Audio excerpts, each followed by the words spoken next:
Aloha kakayaka kako. Yes, and I know that there are many of you who probably share with me the difficulty I have with all the modern technology we have to deal with. But excuse me for errors or however trying to put this together.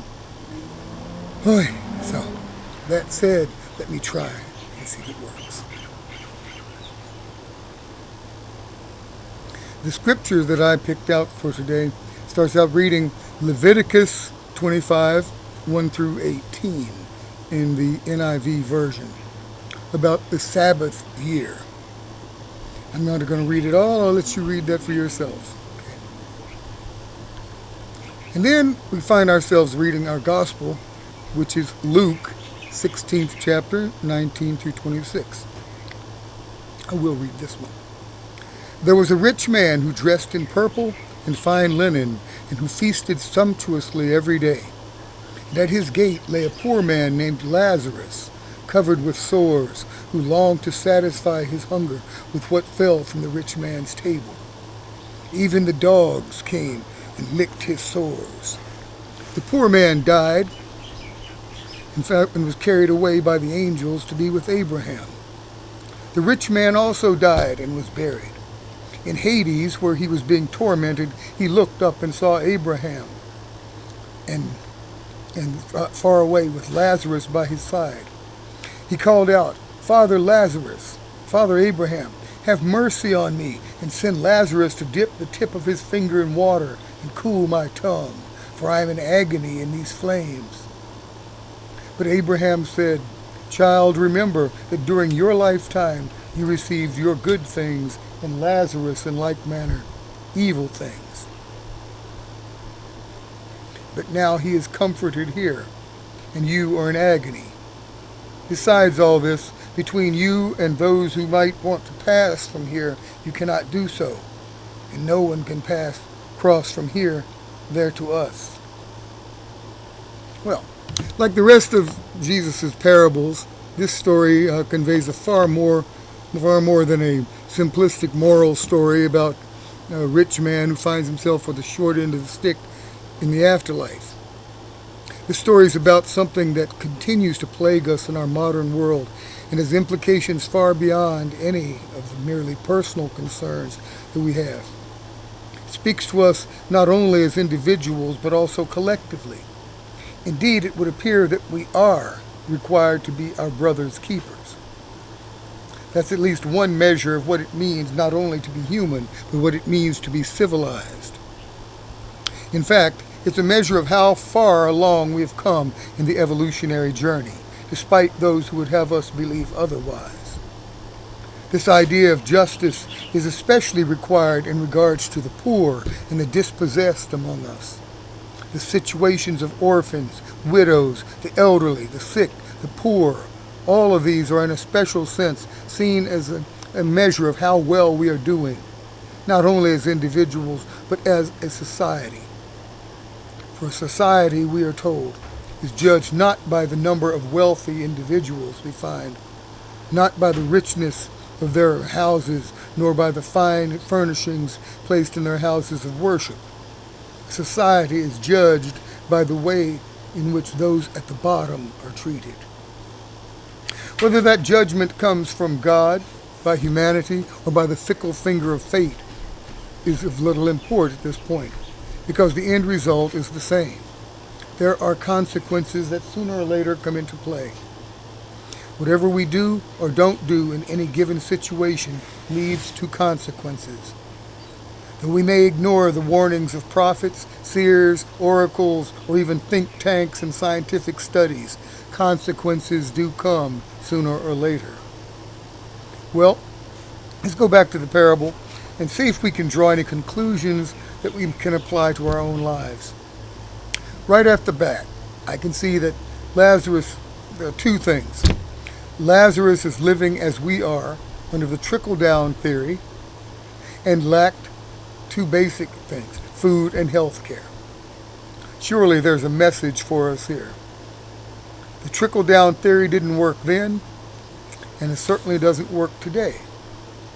We see that clearly on the faces of those people on our streets holding signs saying, homeless and hungry. And no, I don't believe that all these people are simply lazy and won't work, or that they prefer living that way. Nothing in the parable indicates that the rich man was a dishonest or mean person. Nothing indicates that he was unthankful for what he had received. He seemed to be a person who enjoyed life and who shared what he had with his family and friends. He ate well every day.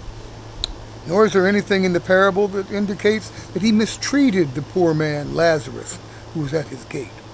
He didn't insult him or abuse him. In fact, it seems that he never even noticed him.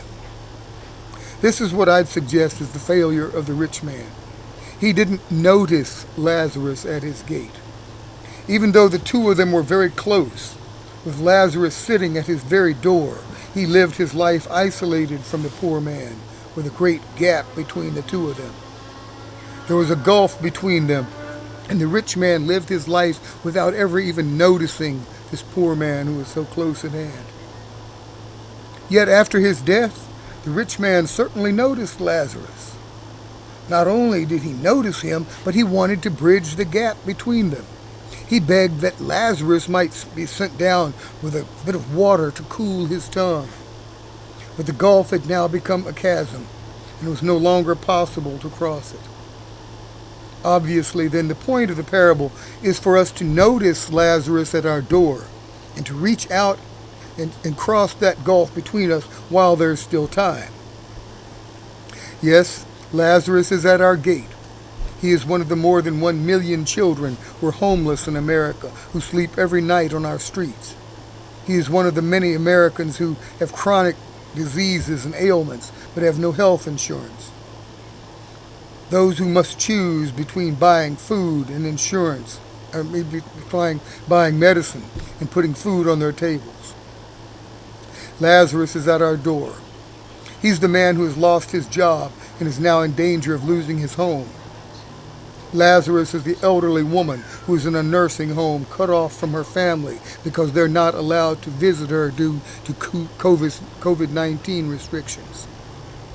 Lazarus is the young man in the ghetto with no job prospects and no way out except by joining the military. Lazarus is at our door. He is the immigrant who came seeking a better life for his family, only to have his children taken away and placed in cages. He is the essential worker who continues working despite the lack of testing for the virus, yet is paid the lowest wages while being abused by those whose sense of entitlement looks down on them. Lazarus is the man sitting on the curb outside the gas station asking for spare change. Yes, Lazarus is at our door. We're morally called upon to notice and to care about others because we're all in this together. We're all a part of the interdependent web of life, and we will all ultimately either sink or swim together. It's important to notice in the parable that the rich man was condemned not because he ignored all the poor people in Israel of his time. For all we know, he, like most of us, regularly gave to any number of charities to help people like Lazarus. The parable doesn't say. He was condemned because he ignored one beggar, the one named Lazarus, who sat at his gate. Remember, my great-grandmother used to tell me all the time that when someone came to your door, of course she talked about during the Depression, and asked for food, you were supposed to give them because it could be an angel. Well, we can't be expected to reach out to each of the millions of people without health care or the tens of millions who are hungry around the world, but we can be expected to notice the Lazarus at our gate and do what we can to bridge the gap between us. There's a guy I noticed who sits out by Sack and Save asking for money to feed his dogs. I always give him something. Not much, but it's something. Yes, we can't help everybody, but we have to notice Lazarus at our gate and realize that we will face consequences sooner or later. While our government bails out wealthy corporations and cuts the taxes of our most affluent citizens, it seeks to cut the benefits to the poor and needy among us. Just as the poor are not noticed, they are not needed except as cannon fodder for the war machine or the sweatshop. Meanwhile, there are regular messages from the religious hucksters on radio and television baptizing riches as God's blessing and seeing them as the rewards for fundamentalist religion, shiny suits, and beehive hairdos. There's a certain meanness in the air which allows us as a society to discard and despise the poor of the earth as undeserving, or merely envious of the rich and our way of life. And the very thought of questioning this is considered subversive. Lazarus is usually told, God helps those who help themselves. We're told to lift yourself up by your bootstraps. Try lifting yourself by your boots and see what happens. If you can do it, let me know. Lazarus is always told from the prosperity gospel that, according to the prosperity gospel, Lazarus would be in hell, and the rich man would be in heaven. Each staying in his place, securely fixed by the class system. Today we might well call it a caste system, in which that we are usually born into a class, and we inhabit it through no effort of our own. We either inherit poverty or wealth. Those in the middle are getting fewer and fewer, and the gap between Lazarus and the rich man keeps getting wider. Let me be clear. We are living in a time of empire, a time of monopolies that make a mockery of human dignity and threaten to engulf us all in the flames of hatred and violence. We have become the richest nation in the world and have built up the greatest system of production, yet we have misused our gifts. We ask ourselves, what can we do about it? Well, we've tried bank bailouts, tax cuts. So how about trying something that's never yet, to my knowledge, been done? Now turn back to Leviticus 25:10. We read that we are to proclaim liberty throughout the land to all its inhabitants. It shall be a jubilee for you. Just what is this all about? The concept of a jubilee is the most radical concept in the whole scripture. Every 7 days is a Sabbath day. Every 7 years is a Sabbath year when you don't plant, so that the land gets rested 1 year in 7. After 7 of these 7-year cycles, the 49th year comes the year of Jubilee. In this year, all debts are canceled. All the people are released from their debts and their bondage. You can read about this in Leviticus 25.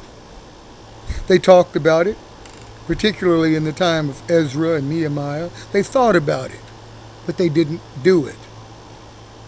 Imagine what would happen if the poorest among us were to be freed of their debts to the richest among us. Imagine what it would be like if Lazarus, rather than having to beg at the rich man's gate, were invited to join the feast. Imagine what would happen if the third world, rather than mortgaging the lives of their children to keep up the interest payments to the World Bank, were to use that money to improve the health and education of their own people. Would that be of any help?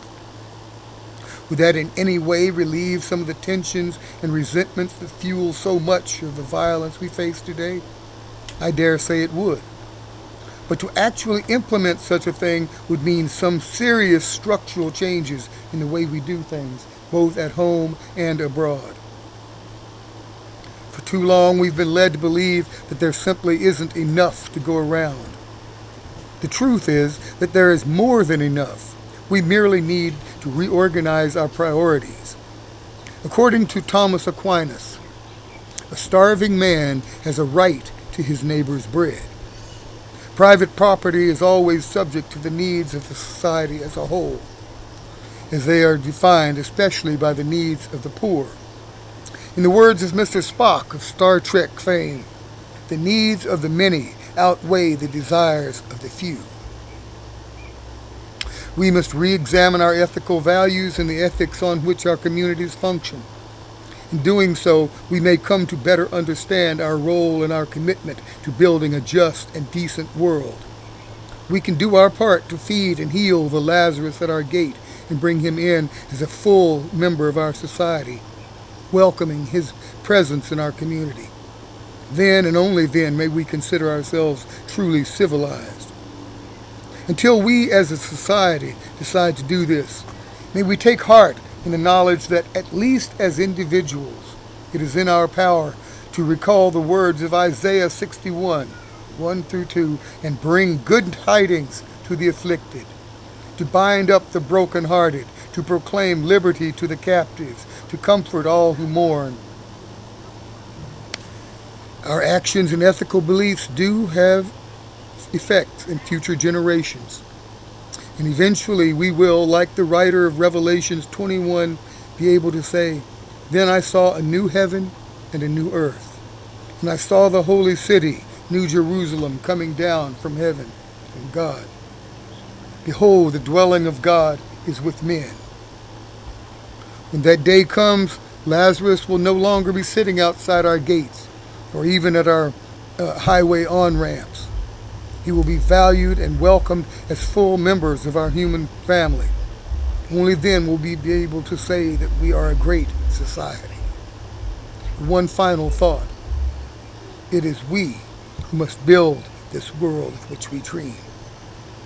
Step by step, stone by stone, heart by heart, we are building God's kingdom. Shalom. Amen. Aloha.